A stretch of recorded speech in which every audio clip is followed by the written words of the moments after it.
आपको किसी तरह से इसे संरक्षित करना होगा, किसी बिंदु पर। निकट भविष्य में किसी बिंदु पर हमें इस बात पर आना होगा।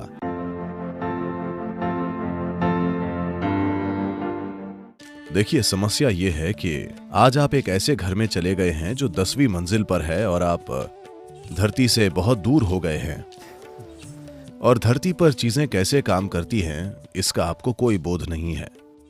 हम गांव की संस्कृति से आते हैं, जहां हमारी संपत्ति को हमेशा इन अर्थों में मापा जाता था कि आपके पास मवेशियों के कितने झुंड हैं।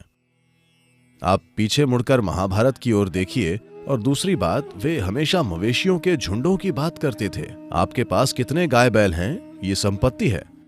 ऐसा इसलिए था क्योंकि हम एक उष्णकटिबंधीय देश हैं और हम वर्षा ऋतु पर निर्भर हैं। जब बारिश नहीं होती थी तब जिनके पास गायें होती थीं उनके बच्चे जीवित रहते थे, जिनके पास गायें नहीं होती थीं उनके बच्चे मर जाते थे। ये एक सरल सा ज्ञान है जिसे हमने जाना।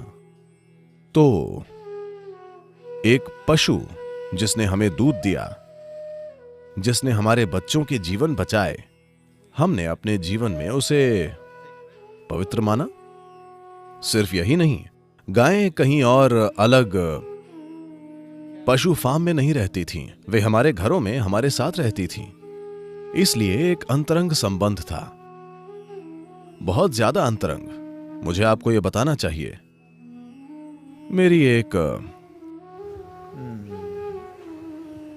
दादी थीं जिनके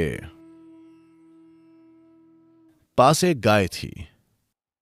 एक समय पर सभी गायों के नाम होते थे, ठीक है। इस गाय को लक्ष्मी कहा जाता था, वो उन्हें बहुत प्यारी थी।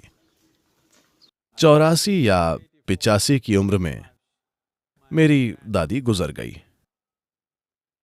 ये गाय आई और घर के आगे खड़ी हो गई।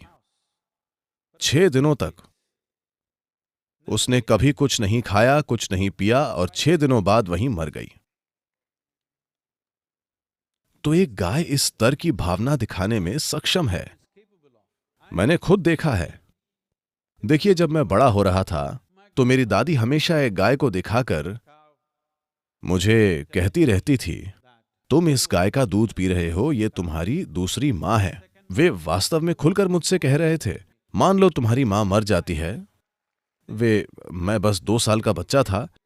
ये वो दिन थे जब आपको मृत्यु शब्द कभी नहीं बोलना होता था, पर उन दिनों क्योंकि मां मर सकती थी, इसलिए मेरी दादी मुझसे कहती थी, मान लो तुम्हारी मां मर जाती है तो ये तुम्हारी मां है, यही तुम्हें पाल रही है। हर रोज मुझे ये बताया जाता था, इसलिए रोज मुझे जाकर कम से कम उसे छूना होता था और कुछ मिनटों तक उसके साथ खेलना होता था। ये बड़े होने का एक हिस्सा था, इसलिए स्वाभाविक रूप से उस पशु की ओर एक बड़ी भावना जुड़ी थी। और मैंने खुद देखा है कि अगर आप किसी गाय के साथ एक निश्चित घनिष्ठता विकसित कर लेते हैं, मान लीजिए आप किसी दुख, अपने भीतर किसी कष्ट से गुजर रहे हैं, तो आपको उसके पास भी नहीं होना है। गाय आपके लिए आंसू बहाएगी, इसलिए क्योंकि उनमें मानवीय भावनाएं हैं। हमने कहा कि गाय को मारना हत्या के समान है, गाय को खाना नरभक्षण के समान है। अतीत में इसे इसी तरह देखा जाता था। खैर, अब हम उस समय में वापस नहीं जा सकते।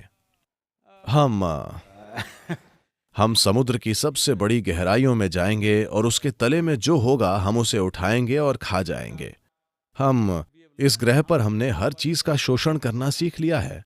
पर एक कृषि प्रधान देश में, मैं चाहता हूं कि आप इसे समझें। अगर आपको यह पहले से नहीं पता तो चलिए मैं आपको यह बताता हूं। भारत का 25% हिस्सा अगले 10 से 15 साल के समय में रेगिस्तान में तब्दील होने जा रहा है। मरुस्थलीकरण कैसे होता है, इसका कारण सरल सा है। सामान्य कृषि भूमि में मिट्टी को मिट्टी कहने के लिए कम से कम 3 से 6% जैविक तत्व होना चाहिए। कम से कम 3% तो होना ही चाहिए। लेकिन आज पंजाब, हरियाणा, मराठवाड़ा जैसे कई राज्यों में, तमिलनाडु और कर्नाटक और आंध्र प्रदेश के कुछ भागों में the organic content has gone down to 0.05%. जैविक तत्व 0.05% तक नीचे आ गया है।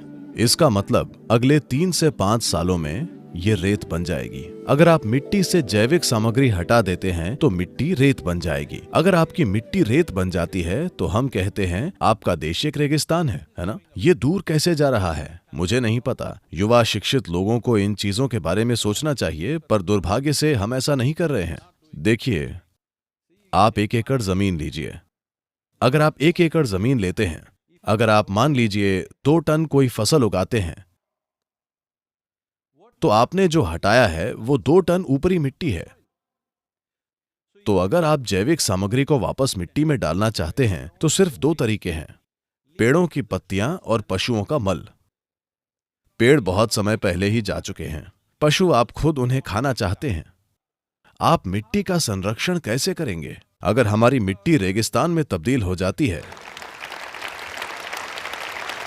How are people going to live? तो लोग कैसे जिएंगे? 130 करोड़ की जनसंख्या के साथ, बहुत गाढ़ी आबादी के साथ, अगर आप पेड़ों की पत्तियां और पशुओं का कचरा जमीन में वापस नहीं डालेंगे तो आप देश को खत्म कर देंगे। एक ऐसा देश जहां 12 मासी खेती प्रणाली है और जिसका कृषि इतिहास 8 से 10 हजार साल पुराना है। इस ग्रह पर सबसे लंबा कृषि इतिहास। अब अगर आप मिट्टी को निकालकर उसे रेत बना देते हैं तो यह क्या बड़ी बात है? आपको किसी तरह से इसे संरक्षित करना होगा किसी बिंदु पर। निकट भविष्य में किसी बिंदु पर हमें इस बात पर आना होगा, अगर आपके पास 10 एकड़ भूमि है तो आपके पास इतने पेड़ और इतने पशु होने चाहिए। ये अनिवार्य हो जाएगा। अगर ये अनिवार्य नहीं होता है तो इस देश में कोई मिट्टी नहीं बचेगी।